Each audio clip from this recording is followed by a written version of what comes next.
You're listening to Synergy to Synastry, the podcast where two corporate girlies called to follow their intuition take you on a journey of self-exploration through metaphysical modalities. I'm Christine, intuitive coach and clairvoyant. And I'm Renee, psychic intuitive and astrologer. We're excited that you're here and honored to be your spiritual guides. If you enjoy this podcast, make sure to subscribe, rate, and review wherever you listen. It helps listeners find our show, plus it automatically enters you into our raffles to win a free psychic reading.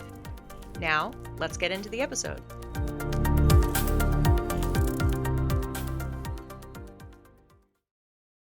Welcome to a very special listener episode of Synergy to Synastry. Today, we'll be answering some questions from our podcast listeners, as well as sharing a live reading with a listener.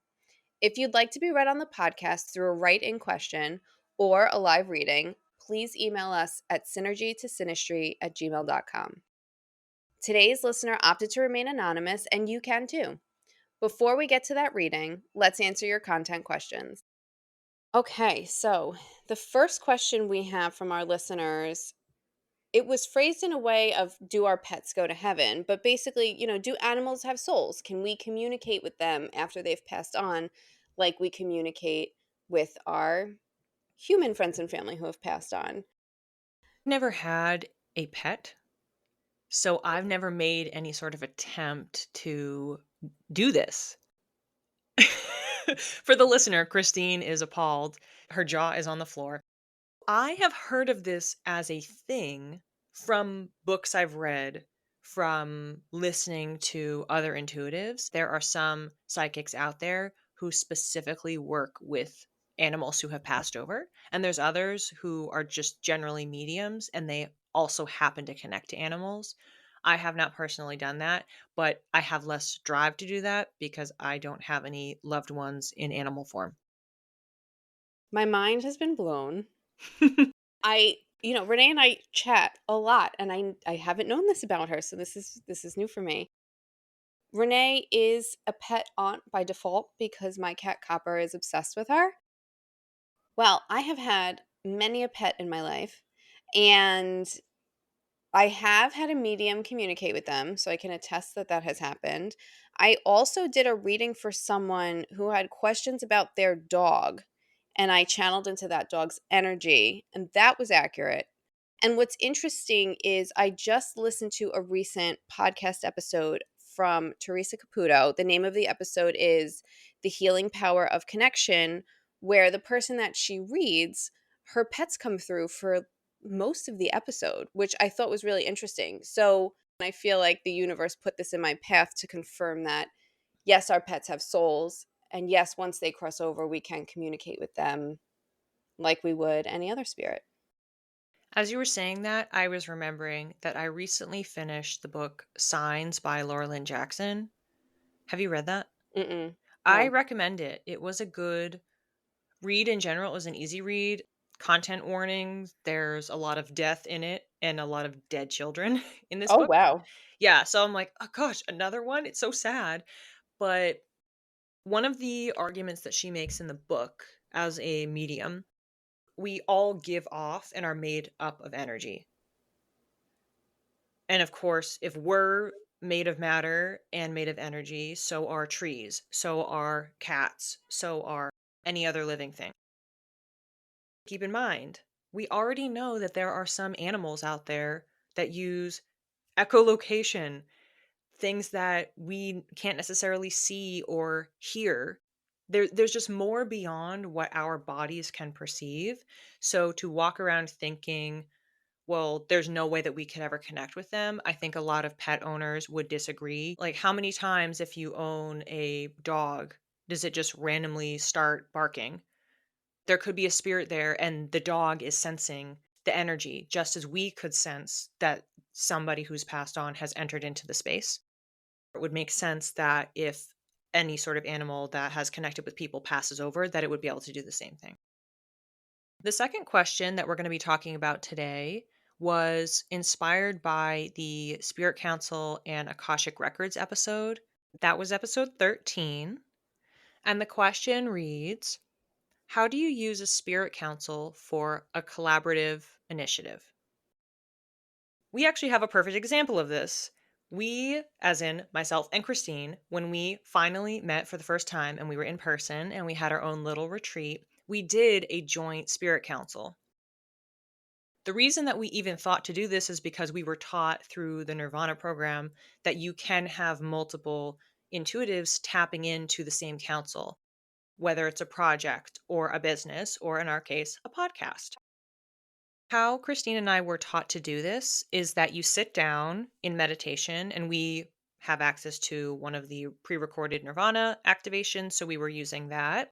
Closed our eyes. We each had a notebook next to us.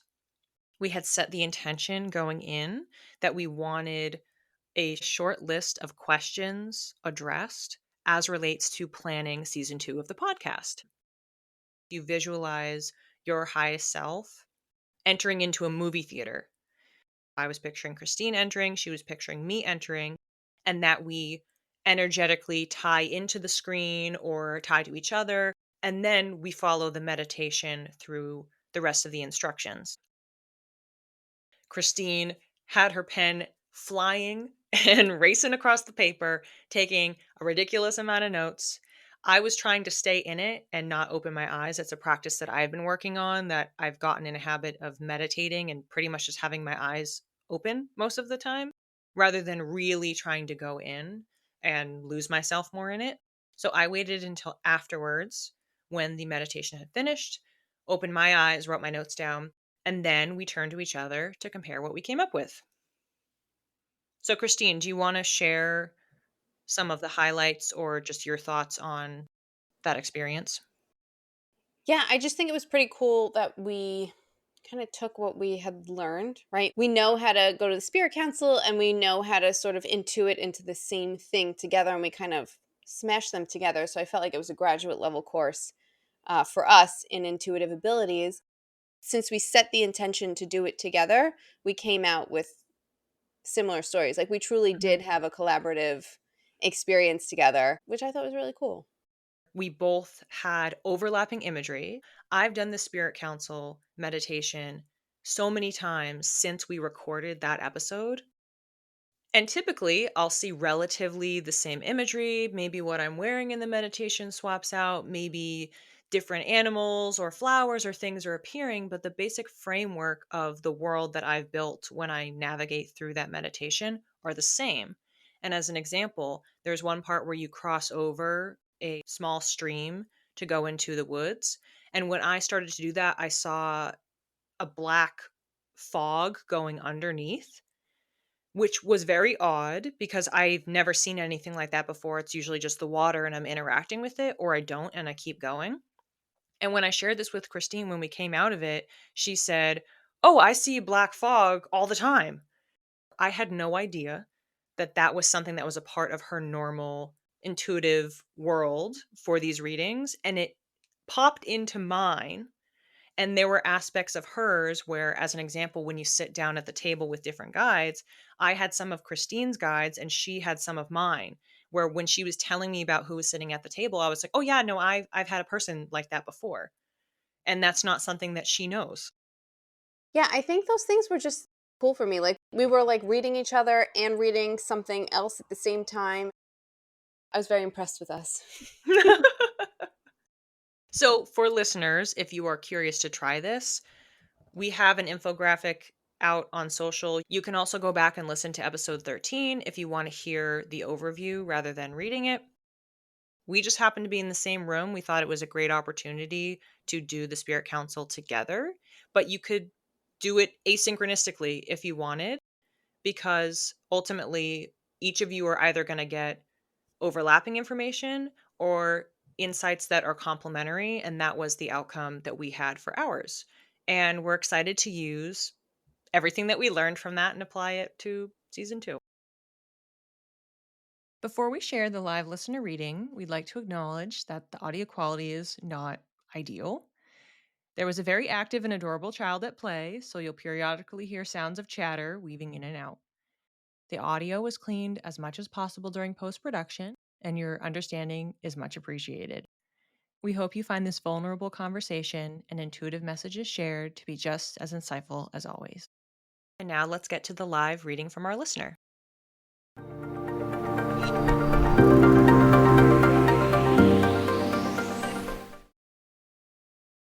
The first image I'm seeing is like a very high level overview of this town made out of candy. And the reason I'm laughing is because on this podcast, almost every reading that I do has some form of like food involved. The roofs are missing some shingles and like the walls are cracked a little bit. It functions, but it's ready for a big renovation. Can that maybe relate to like where I live? We can look into it more, but the feeling that I'm getting, I feel like this is like an overall image of your life. Like it's not just a building. It feels like everything is ready for a fresh start. And I feel like you're ready for a fresh start. Like you have the paint, you're ready to give it a fresh coat of paint. It makes sense. Yeah, I get what you're saying. Yeah, with other situations. Yeah. Yeah. Okay. What I was seeing was those ball pits, like you'd see at Chuck E. Cheese or whatever they have nowadays. It was a bunch of tiny pink pom poms, what you would see at an arts and crafts store, kind of squishy and have like little silver sparkles woven in and sticking out, if you know what I'm talking about.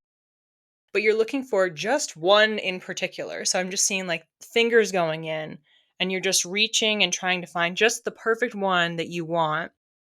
And I was looking into the significance of this, and the language I got around it was precision through play, meaning you in particular using play and relaxation in your life, like there's a bit of a gap there.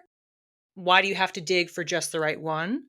Like it's almost overcomplicating because you're trying to control the exact environment versus remembering that you're trying to get a pom pom so that you can do something that's fun.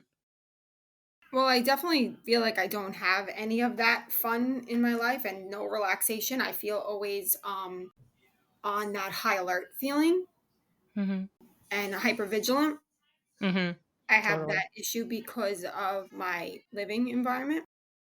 So do you want us to look into our respective images more, or do you want to pivot to a question? Because we also have the opportunity to come back. Like this is your time. You can keep going. So the image that I'm looking at of you with this like town that basically needs to be refurbished, you are ready to go. You have your paint, you're working on things already. Spirit's like not worried about you making this new move or building whatever you need to build for yourself. I see you just all alone in this town and you're trying to build everything on your own. You can't see like the people who are there who are going to help you. In the coming months, you're going to start to grow a community because I slowly see people starting to trickle in.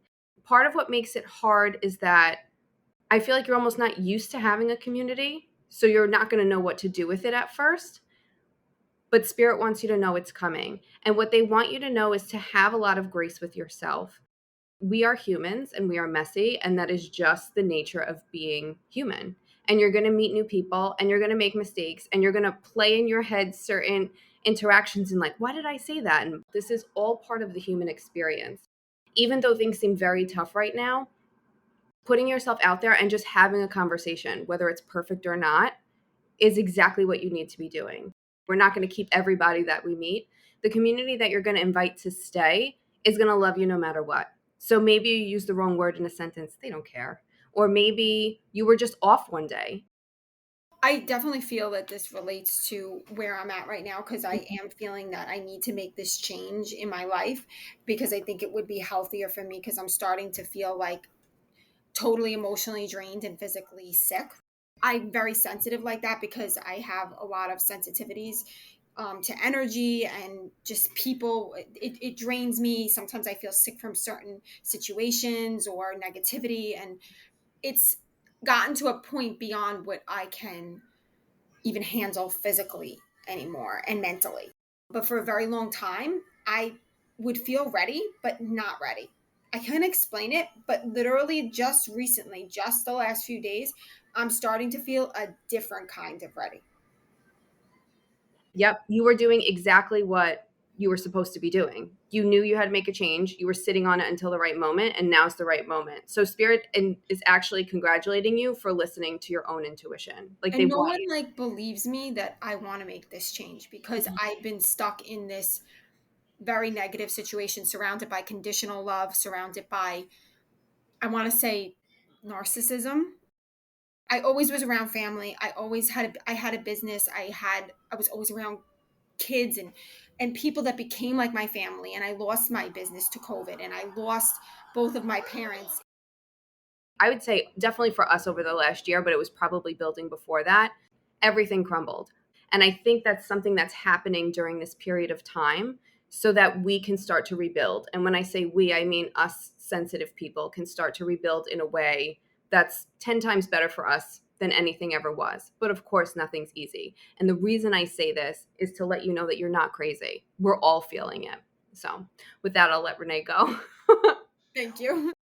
What I was seeing was you flipping through what looked to me initially like a kid's history book. Do either of you remember flipping through highlights from however many decades ago that was? Trying to find activities that feed your soul. That was how it was framed to me. As far as how to apply it, how to apply this, how to have more fun in your life and have that fun be healing for yourself and a relaxation tool and resetting. It can really support a lot of what you were just talking about with Christine. Picking very small tasks, so something that's 5 to 10 minutes and it's your playtime. That's how it was framed to me. It could be you're doing Sudoku or Wordle, you're doing a coloring book meditation, you're doing a free write or scribbling. For the free write and scribbling piece, it felt like a platform for you to get frustrations out and energies out. So anything that's really bothering you. As an example, Christine and I have been doing this program called The Artist's Way, and they have you do morning pages. So every single morning, you're sitting there and you have to write 3 full pages, just free writing, at least by the second page, if not earlier. I start feeling a clearing because you're creating this extra space in your mind before you start your day because it's the first thing that you're doing. If it's not something you can do in the morning, any sort of a free write or scribbling or writing whatever, just getting out of your system, it's whenever fits in your schedule. Some days I'm planning my entire day.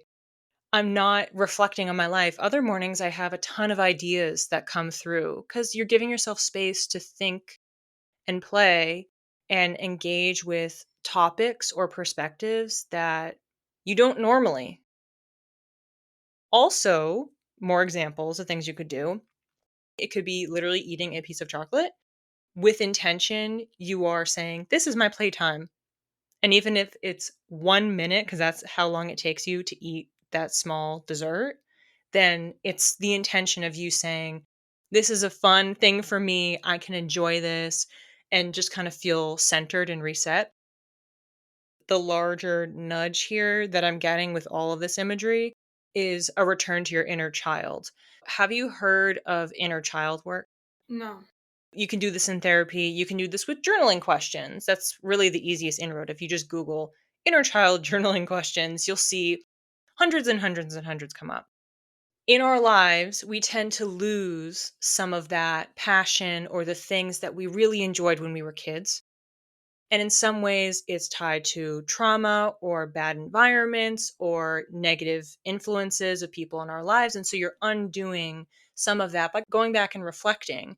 And some meditations, as an example, it's you and you're hugging your inner child, or you're saying, what would they have wanted to hear at age 6? Another just really simple inroad that's not super, super heavy, if that's not something that you feel like you have the bandwidth to do right now, is just doing something that's fun and playful, because you can think about it as I am having a play date with the 8-year-old version of me. When I was 8, she liked to do this. So I'm going to do that today. And it could be listening to a song, something that you ate when you were a kid. The intention of trying to reconnect to who you were before everything Mhm. else in your life has happened. Right. I definitely feel that a lot, and I feel it actually on a daily basis. And when I was just before I came on here, I was outside a little while ago with my son, and I'm in my neighborhood where I grew up, and I was like thinking of like being a kid, and when my dad would get off the bus and I would hear like I knew the sound like at like 6:30, 7 o'clock at night, like that was his bus. And like I actually had the urge to do something that I used to do when I was a kid or when I was with my family, and especially because I was in that childhood environment. And my son was actually playing by this parking lot that's at the corner, and I said, "Wow, I used to do that when I was a kid." You know, I also want to try to connect more with my inner child, if that makes sense what you just said, Yeah. because I can connect maybe better with my child. And I hope that this change is the right change for him and me. And I hope that it doesn't bring too much negativity because of the negative person that's there. And that's pretty much what has always been holding me back. And I look at the glass half full, not half empty. And I try to heal people and I try to help people. And sometimes there is no help or hope for someone that doesn't want to help themselves. As you were talking, I was seeing like an image of you a year from now, and like you and your son, you still have a stroller for some reason. I know he's walking, but you still have a stroller. Mhm. And but you guys are like walking along a dock. There's another person with you who you're very close with. There's a couple of people that you're meeting, and the whole scene is like very calm. And that's what I'm seeing for you. Like a year from now, things are He's going to be better. so much more calm. Your nervous system is regulated. You're happier. He's calmer. It's hard being a sensitive person in this world and not want to just help. But sometimes the best thing you can do is focus on you. And so every time you're sort of doubting yourself that you should be doing more for someone else, remember this, because you doing for you is doing for everyone else. To whatever degree you have with your current mental load and capacity, a small amount of healing, kind of chipping away, filling your cup, then you're going to enter every situation from a better mindset, because you're not going to be carrying frustrations, weights, regrets, or grudges. The more that you're doing, even in 5 to 10 minutes a day or every other day or however it works, that small chipping helps sustain you and just give you a little bit extra fuel, so then you can present more in alignment with that best version of yourself, and you're on that path with the direction that you're supposed to go. And we can attest to this. Things just start falling into place and they're lining up, and you go, "Oh my gosh, I can't believe this happened and that happened."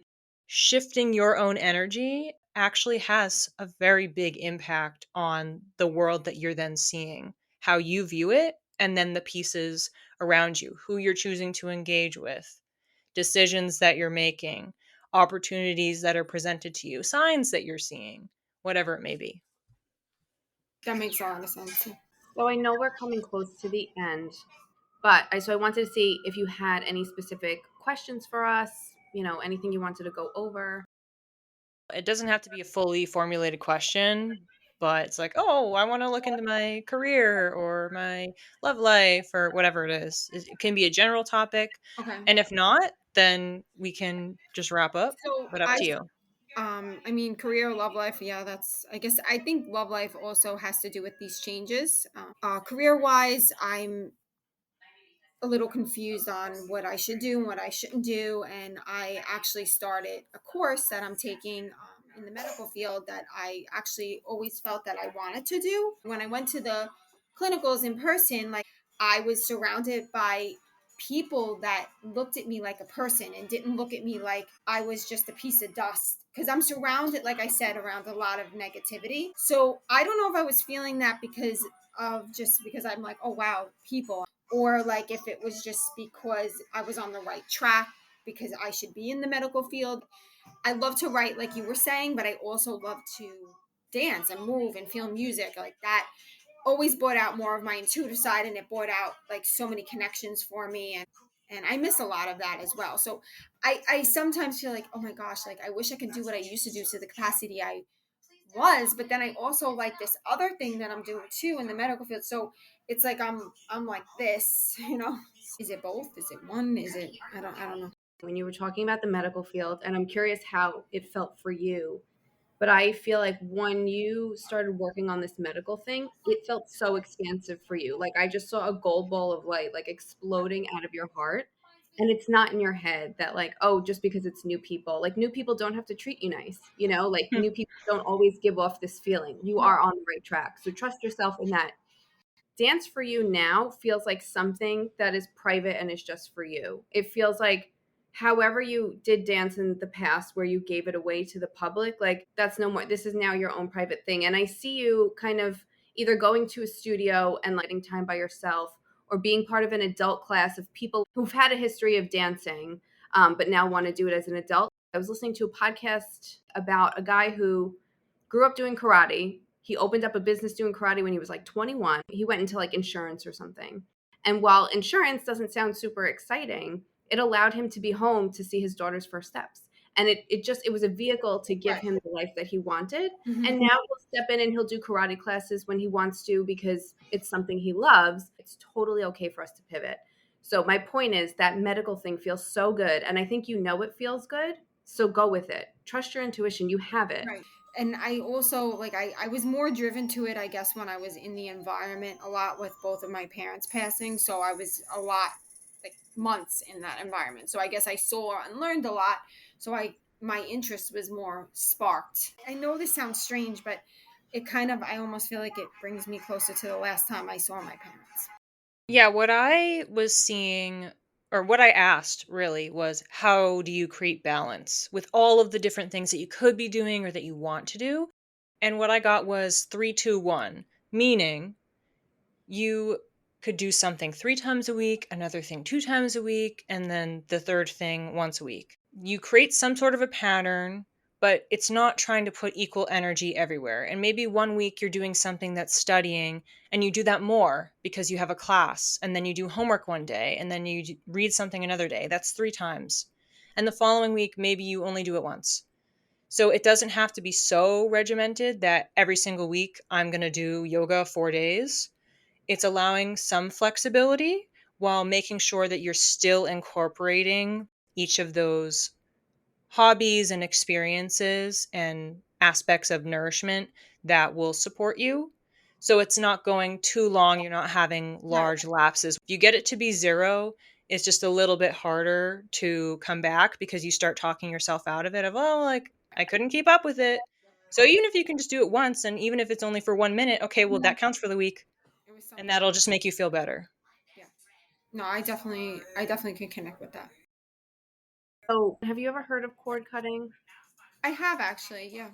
I feel like there's a huge cord, like corded into your heart, and it's connected to, it feels like a group of people who just don't have your best interest at heart anymore. I feel like they see the goodness in you and they're just draining you. Amen. Yeah. The energy from other people, especially these people who are siphoning your energy, they're taking it away from you. Their energy is not good for you. So what I'm going to do is I'm going to cut the cord, but the more you put yourself in that environment, it's going to come back. Yeah. And as I like touch this cord, it feels like it's ready to be removed. Like you're happy to get rid of this. I feel like a heat right here. This feels like this is a deep wound. Be very gentle with yourself. Like after this reading, I want you to like drink water. When you go to bed tonight, put your hands over your heart and say really loving things to yourself. Like that you love yourself. I love my inner child. I'm here for you. Okay, Renee, are you ready for mantras or do you have anything else? I love myself enough today. Oh, I love that. So the idea being each day, like we want to love ourselves. We want to have self love. We want to care for ourselves physically, mentally, emotionally, spiritually. The example I gave earlier, you eat a single piece of chocolate, but you really enjoyed it. That was what you did to love yourself enough today. And the mantra that I got was I am strong, I am powerful. And I really, if you can, I want you to say this when you wake up before you get out of bed 3 to 5 times. I am strong, I am powerful. I am strong, I am powerful. I don't say that exact thing, but I Mm, definitely sometimes have to tell myself I'm strong because yeah. the surroundings make me feel very weak. How are you feeling after the reading? Well, I feel like it confirmed a lot of things that I was thinking and directions that I feel are the right direction. And should I go that way? Shouldn't I go that way? Good. Christine, you mentioned before, like about being surrounded by people. I'm around people that, one, don't like me, or two, I don't have as much support as I can in the current situation. And the more that you're moving on and moving forward and putting distance between yourself and these people, the less you'll start to feel that. It's almost like a boundary being. Yes. Yes. Because in some ways, it could be a literal boundary. When I spend time with these people, I feel horrible afterwards. So, actions you could take are not spend time with them, spend less time with them.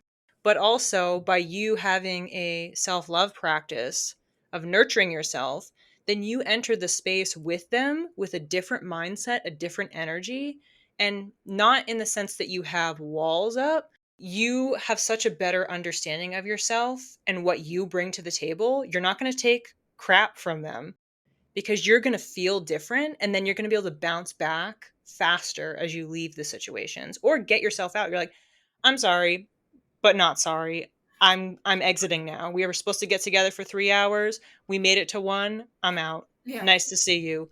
And you leave. When you said that, it made me think like I'm surrounded by it so much that you almost don't see it anymore because it Yes. became your new normal. But when it wasn't surrounded so much, you were able to look at it from the outside perspective. But now you can't do that because you're literally drowning. Yeah, there's a quote, I'm completely paraphrasing this because I forget who said it, but it's about like a fish in water, like doesn't realize that it's in water because everything is water.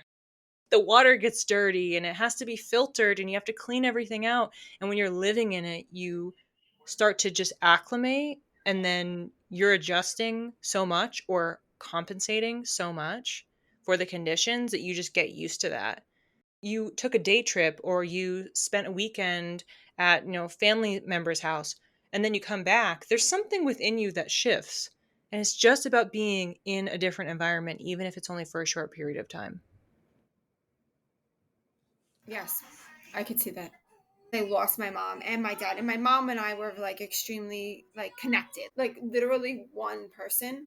For some reason, without the strength of my mom, I caved and I lost like my whole being and my whole self to this dark. I'm gonna call it the dark side because I feel like I went on the dark side with people who were just toxic for me. Mm. And now I feel like I'm looking at it from a different side. I guess I took it for granted my whole life because I always had such a powerful support from my family that I never knew how lucky I was. So. A necklace of your mom's that you wear? Because I feel like she's showing me a necklace. So this is a butterfly necklace that when my mom went into the emergency room, she took it off and she put it on. I took it and I put it on. Oh my God. And over time, all of a sudden, the half of the wing, I don't know if you could see it, Yeah. came out. So Ah. yeah, so I always look at it as like something with that half of a wing. Came home from school with a butterfly that it was a butterfly he made and it was in half, broken half. Like, and there were other times that a half winged creature or like butterfly has come. So that is definitely a sign and symbol for you because you've gotten it. That's a language and connection that you can continue to develop with your mom, that you'll know when you see that, that's her reaching out to you and that's her supporting you.